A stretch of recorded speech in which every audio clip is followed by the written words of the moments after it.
Audio Jungle.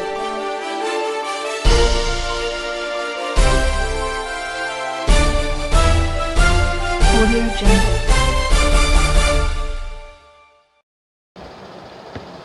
नमस्कार।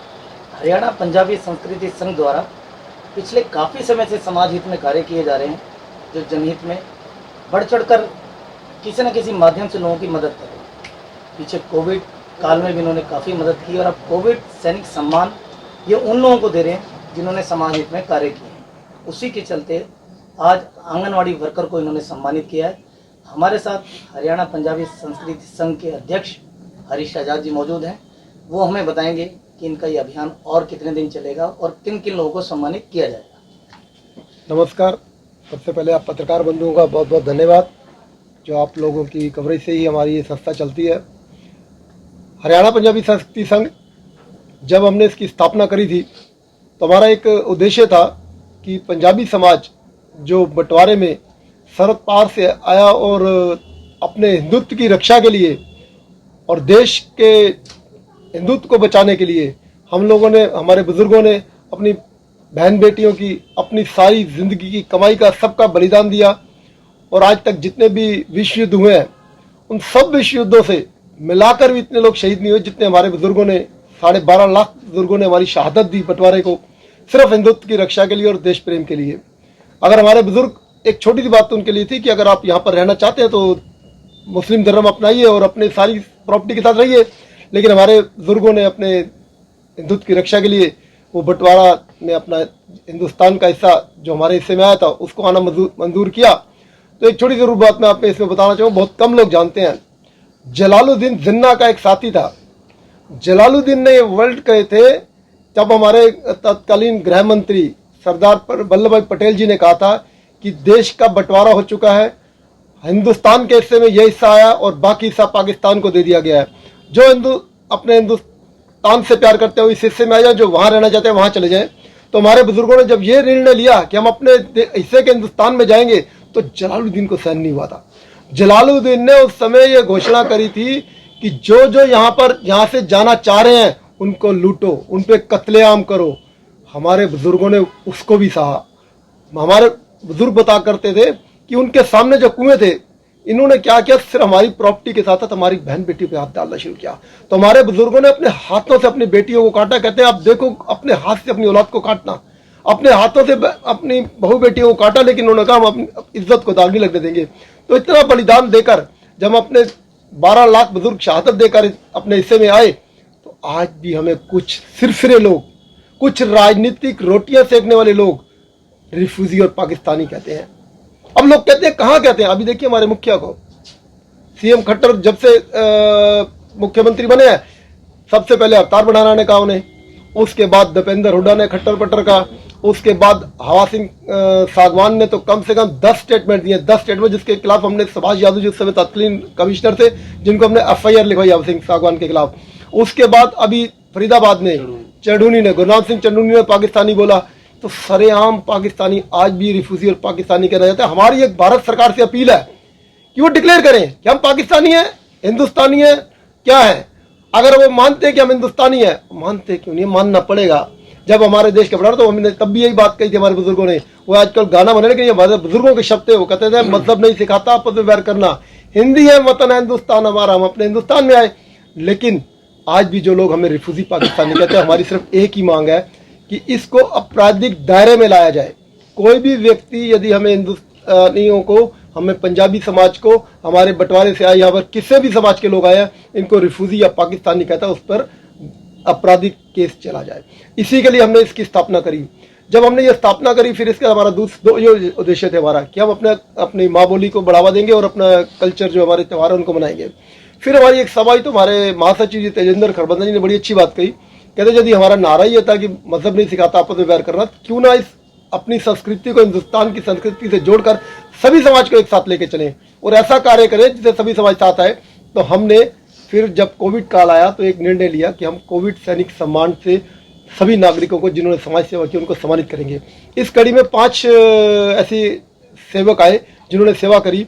उनमें सबसे पहले मैं आप पत्रकार बंधुओं को कहूँगा, हम लोग घरों में डूब के डरे, कोविड नियमों का पालन करने के डर से बैठे रहे, लेकिन आप लोग अपने परिवार की चिंता किए बगैर समाज का हर जहां जहां हमें खतरा हो सकता था कोविड से, आप लोगों ने वो न्यूज़ दी, हम लोगों तक पहुंचाई और आप 24 घंटे समाज सेवा करते रहे।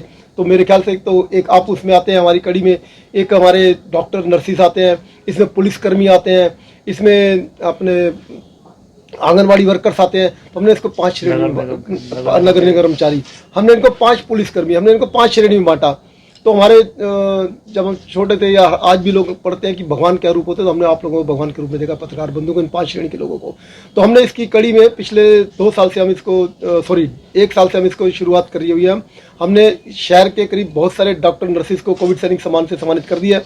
अब हम आंगनवाड़ी वर्करों को आज हमने सम्मानित किया है और इसी कड़ी में जल्द ही हम बहुत ही बड़े कार्यक्रम में इस शहर, जो शहर ही नहीं देश का चौथा स्तंभ कहलाता है पत्रकार बंधु, हम उनको बहुत ही मान सम्मान के साथ एक अपना जो हमारी संस्था का जो मुख्य उद्देश्य है वो साथ में बताते हुए एक बहुत बड़ा कार्यक्रम करेंगे, जिसे हम शहर के पत्रकार बंधुओं को कोविड सैनिक सम्मान से सम्मानित करेंगे।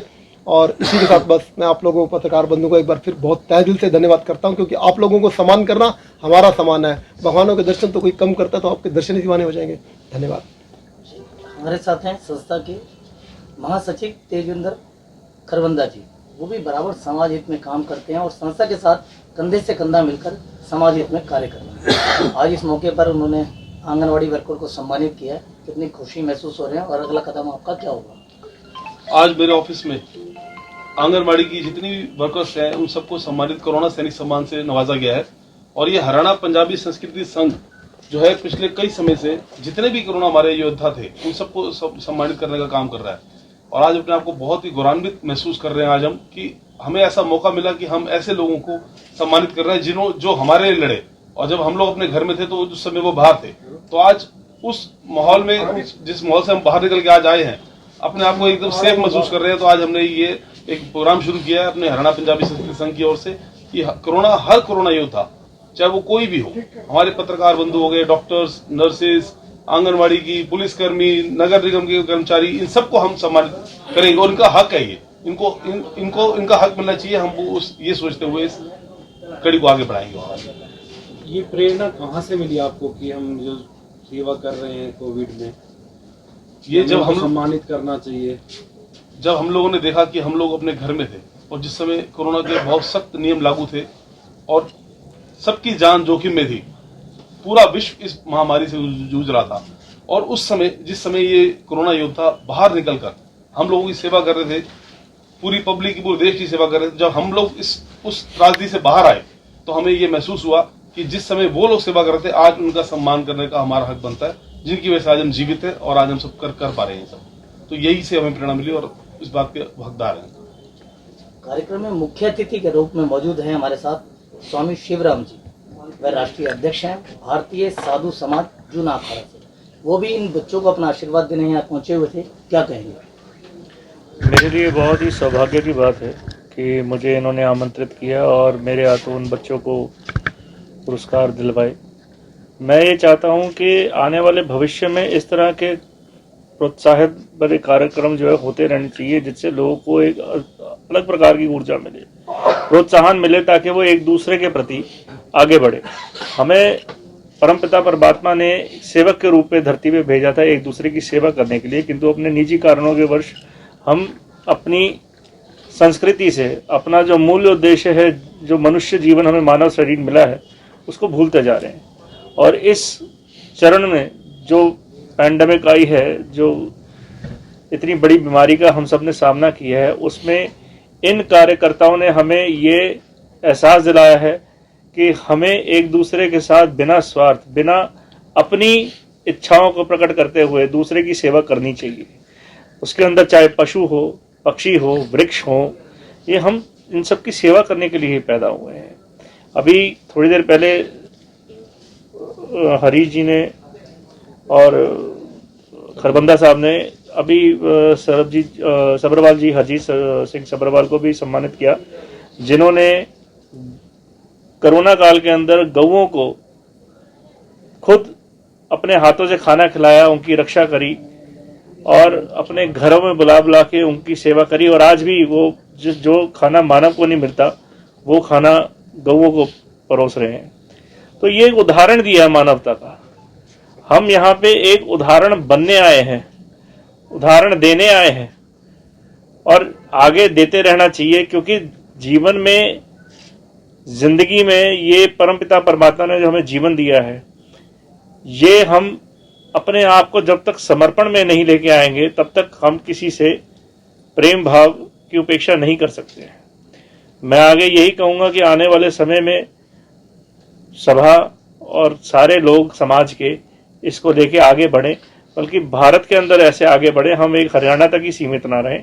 हमारा उद्देश्य जो है पूरे संपूर्ण मानव जाति के कल्याण के लिए है, और साधु संत तो हमेशा समाज के कल्याण के लिए ही है। जो साधे वो साधु, जो दूसरों का काम करे वो साधु। तो साधु कोई विशेष रूप से चोला पहनने से नहीं है, साधु सब में सम्मिलित है। उसको जागृत करने की आवश्यकता है, जागृत करेंगे सभी साधु हैं। हम जिस उद्देश्य से अपने आश्रमों को स्थापित कर रहे हैं उसमें 24 घंटे की लंगर सेवा है, 108 हवन कुंड की स्थापना करी है हमने, जिसमें सामूहिक रूप से लोगों के लिए यज्ञ हो, 24 घंटे की लंगर सेवा चले, कोई भूखा न रहे, रैन बसेरा हो वहाँ पे। और इस तरह के और प्रोग्राम आगे हम चला रहे हैं, जिसके अंदर सामूहिक रूप से बच्चियों की शादी, गरीब बच्चियों की शादी कर रहे हैं, 101 विवाह कर रहे हैं हर देश के हर प्रांत में, हर डिस्ट्रिक्ट के अंदर। जिसके अंदर ये हमारा सिर्फ एक ही उद्देश्य है कि अगर कोई असमर्थ है किसी काम करने को तो समाज आगे आए, उसके अंदर बढ़े और एक दूसरे का हाथ पकड़ के हम उसकी सहायता कर सके। मेरी आप लोगों से यही अपील है कि कहने में, सुनने में बातें बहुत अच्छी लगती है, लेकिन आप एक बार अगर किसी के साथ चल के देखेंगे, किसी का बिना स्वार्थ के काम करके देखेंगे, तो एक अलग प्रकार की ऊर्जा आप में उत्पन्न होगी। आपको एक अलग प्रकार की सहानुभूति मिलेगी अपनी ओर से, किसी और की सहानुभूति की आवश्यकता नहीं है आपको। तो मेरा आपसे हाथ जोड़ के अनुग्रह है सब लोगों से कि आप इस मुहिम को आगे रखें, जारी रखें और इसे ना रोकें। धन्यवाद। हरिओम। शुक्रिया आपका। हमारे साथ स्वामी शिवराम जी, जिन्होंने बताया कि दूसरों की सेवा करके ही सुकून मिल सकता है। और उसके बीच में हरीश आजाद जी ने भी बताया कि उनके मन में क्या दुख है कि उनको किसी भी हालत में रिफ्यूज न कहा जाए। सरकार उसके लिए एक ऐसा कानून व्यवस्था बनाए जिससे वो क्राइम की दृष्टि से देखा जाए। संस्था निरंतर बराबर समाज हित में काम करी और आगे भी करती रहेगी। आज विशेष तौर पर जिन लोगों का सहयोग रहा उसमें अश्विनी कालरा जी और पार्षद सुभाष आहूजा जी, महेंद्र कपूर, सुधीर मेहता जी और हरजीत सब्रवाल जी ने इस कार्यक्रम को गति देने में पूरा सहयोग किया। जुड़े रहे हमारे साथ, फिर मिलेंगे एक समाजित खबर के साथ। नमस्कार।